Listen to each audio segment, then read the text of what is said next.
Everything Kamala Harris says, and you're probably not going to do everything that Donald Trump says. But our country is better off if we have candidates who tell us what they actually believe. I think it will be a loss for American democracy if we get through this entire election without knowing what Kamala Harris's stated economic plans are, stated plans are for border policy, stated plans are for foreign policy, and yet that's exactly where we are now. So well, this is interesting. So yesterday, Vivek Ramaswamy showed up to the DNC and debated, answered questions from some journalists, from even some people at the Democrat convention. We'll react to it today, folks, but if you enjoy the content, be sure to hit that like button and subscribe if you are new. But here's just an intro clip to give you a short idea of how it went. Not surprising, but check it out. Vote for merit and free speech. And you know what? The values this country was founded on. The reality is, vote for whoever you think is going to better do that. So you figure out who that is, and who's going to revive national pride and get us out of World War III. Figure out who you think is going to be the best person to do that. And whoever that is, that's going to be the right vote for the country. You are telling young people that we do not have the right to vote. You are a fraud. I'm the founder of 5 Minutes of Silence. That we can't vote. You offered to debate us a couple of weeks ago. I think the only thing that it was, you are suppressing young people, and I am deeply disappointed in you. And for you to say that we should have a poll test, just like a literacy test, is disgusting. I'll address yours, but then I'm going to let me have this conversation. You. Okay, you say I don't have the right to vote. Young people are powerful. Absolutely. And we're going to show you November 5th. Absolutely, you have the right to vote. And I encourage everybody here to vote. So what I want to, the only thing that I ask for is they came on the stage and stomped their feet rather than having a conversation. And the thing I would love is to have an open debate. So you want to come on and do it? You want to come on and have a discussion? Yeah, so typical Democrat behavior. I don't think any of us can exactly say that we're surprised. And you see, this guy who thinks he's the main character is just shouting like, you know, Vivek is not even having a conversation with him. He's talking to this undecided voter, which we will play in a second. Then another guy introduces himself. They're sitting down having a conversation. This guy in the back who thinks he's so important, he's just yelling, Vivek, you're bad. So, you know, very typical. And in some ways, emblematic of the entire Democrat Party, right? Because when you ask questions, you see here there's this undecided voter. He's trying to talk to him. What do? They shout it down. They say, shut up! You can't ask questions. You're not voting for Kamala Harris. How dare you? But that said, let's actually get into this exchange that Vivek had with an undecided voter, because I think in some ways it's genuinely interesting and kind of constructive. Let's check it out. Yeah, good to see you, man. Hi. So I am currently kind of undecided. I know I'm wearing the button. Then take off the button if you're undecided. You can take a picture. Okay, wonderful. You're actually undecided, though? Yes. Okay, so I think because if we can have an earnest, like a good faith conversation, I would love to. Yes, it's the Israel-Palestine for me. I know that Vice President Harris has called for a ceasefire. However, I think with the Biden administration, she has kind of stood by. And unfortunately, I don't think that the Biden administration in the United States should be selling these arms to Israel. It's funding the Netanyahu government and against Hamas. So I'll grant you that foreign policy, let's just say, how old are you? 20. 20. You're in college. Yes. Foreign policy, complicated terrain. Yes. Let's just start with right here at home. Yes. What's important to you at home? Important to me at home, Michigan is our infrastructure, our economy. You live in Michigan? I do. One big thing for me is the environment. You're in college? Yes, sir. Okay, where at? The University of Michigan, Flint. Got it. Yes. So the environment's important to you. Clean air, yes. Clean water, our Great national Lakes parks. is the very Great Lakes, important. keeping the lakes clean. So I actually visited Flint, Michigan during my presidential campaign. I live in Ohio. East Palestine was a disaster for the home state that I live in as well. It truly was, yes. And I think that falls at the feet of a Department of Transportation that was led by a former McKinsey consultant by the name of Pete Buttigieg, who I think is... By the way, before we continue in this video, I'm just going to point out that this kid is an undecided voter in Michigan, and one of his major concerns is the way the Biden administration has handled Israel-Palestine. Now, of course, you may have seen this week the Muslim Women for Harris. This is a campaign coalition that is focused on, you know, Kamala Harris, actually disbanded and disavowed Kamala because they refused to let a Palestinian activist speak at the convention. And I believe in the state of Michigan, 100,000 voters voted uncommitted as a protest against Biden. So, the conventional thinking of the Democrats is they're not real. We don't really have to worry about the protesters outside, but it turns out you have some of the protesters inside as well. Just going to point that out, not central necessarily to their debate, but just something to keep in mind. Agency that was responsible for that crisis. I think it's shameful that leaders of both parties, but the Democratic Party included, have forgotten the forgotten cities like Flint, Michigan. That's what the America First movement's actually about. See, the America First movement is about putting the citizens of this country and their interests above everything else. And some people find that controversial, but I actually think that's a message that spans not just Republicans, but Democrats as well.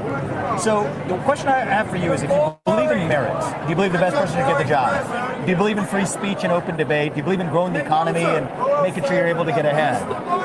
So the president who you think is going to best deliver that for the country? For me, I believe that's I personally, in our primary, I voted for Nikki Haley because. So you voted in the Republican primary, but then now you're. Well, I voted in the because I knew primary. that President Biden would get the nomination. Okay. So I wanted to try. Make your voice heard. Because for me, another big thing was the insurrection. That was a very terrifying day. What I will tell me. you about that is a lot, because I understand this. What you see in the media on the first day, relative to the truth that actually only came out over a longer period of time, revealed that the same media that lied about the Russia collusion, the same media that lied about the origin of COVID, about the Hunter Biden laptop, unsurprisingly has not been forthright on a lot else that the American public has been served either. So all I'd encourage you to do is, I'm not going to tell you who to vote for. That's your decision. Yes. But vote for the person who you think is going to make your life better, economically, give you the opportunities you deserve after college, vote for merit and free speech. And you know what? The values this country was founded on. Okay. The reality is, vote for whoever you think is going to better you. So you figure out who that is, and who's going to revive national pride and keep us out of World War III. Figure out who you think is going to be the best person to do that. And whoever that is, that's going to be the right vote for the country. So as you can see there, they're actually having a constructive conversation. I don't know if they were reaching a breakthrough, but it was good dialogue. And then in typical Democrat fashion, how do they approach this conversation with the undecided voter? Shut up! I'm gonna scream at you. I'm gonna yell you down. It's just so typical. Now, later on, Vivek gets into an exchange with some of the media, some of the press in the convention hall, and we'll react to that in a second. But first, a word from our sponsors over at Goldco. Folks, it is starting to look like 2008 all over again, and that's why protecting your savings is crucial. Our friends at Goldco can help you diversify and protect your retirement with gold and silver IRAs, which can shield you from inflation and dollar devaluation. Goldco makes it easy to roll over your 401k or IRA tax and penalty free. The process is quick and painless with their white glove treatment and expert guidance, and they also offer the direct purchase of gold and silver if you'd rather take that route. Rated A+ by the Better Business Bureau, Goldco has over 6,000 5-star reviews, and right now you can get up to $10,000 in free silver when you open an account. I personally trust them for all of my gold and silver purchases, so take action. Defend your freedom, privacy, and future over at vincegold.com. Again, that is vincegold.com. Your gold purchases help support our work on this channel, so be sure to go check out our friends over at vincegold.com. All right, that said, here's Vivek versus the media. Let's see if it goes any better, right? What's that? Do you think after Biden went out has changed? How do you feel in the room? Well, look, I think the reality is a lot of the Democrats are enthusiastic to have anyone other than Joe Biden. And the reality is they weren't honest about it with their own voters. And I think honesty is important in politics. We've been missing it for a long time. But the truth of the matter is we need openness. We need open discourse in American politics. And I don't think that we're getting Which clearly went so well earlier in the convention hall, right? But that when you hide from policy.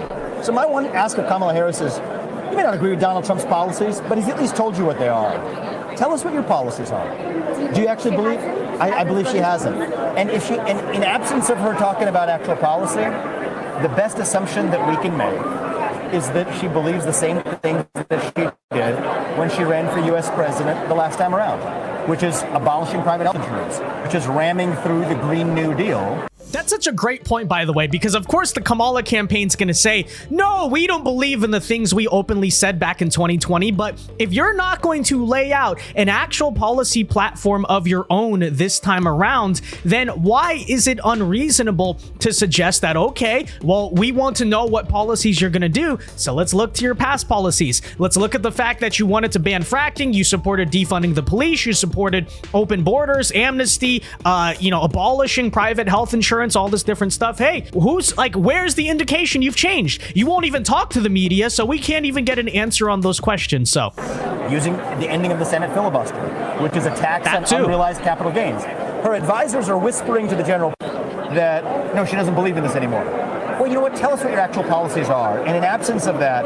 I think it's fair games for Americans to assume that she believes everything that she stood by 4 years ago. 100%. I want to have that debate in the open, and we're not having it. Healthcare policy, speaking of specific policies that we're waiting for. So you know what? I think that would be a fair question for Donald Trump to answer after we've seen any realm of Kamala Harris's policies. Because Donald Trump, if I may, he has said he would repeal and replace Obamacare. He's offered digital assets and cryptocurrency policies. He said we're going to have the largest mass deportation in American history, would complete building the southern border wall, would favor offshore and onshore drilling, would favor increased fracking, would favor a negotiated peace settlement in Ukraine.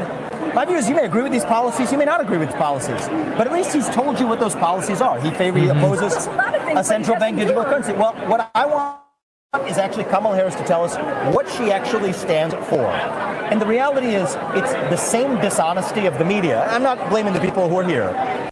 She doesn't stand for anything. That's the answer. You heard that from the convention. Defeat Donald Trump. Okay, and then do what? No. Defeat Donald Trump.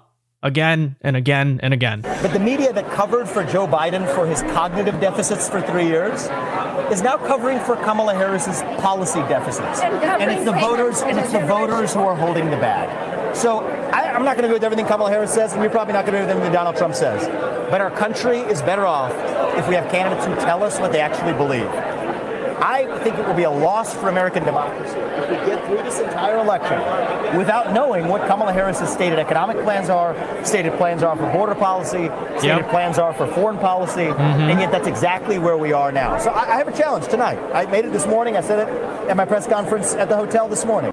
I challenge Kamala Harris tonight to at least tell the American people where she is on each of those issues. I challenge her tonight to at least apologize to the families, like the families of Lake and Riley, like the families of countless other Americans, Rachel Marin, who have had people who have died at the hands of the consequences of the southern border crisis.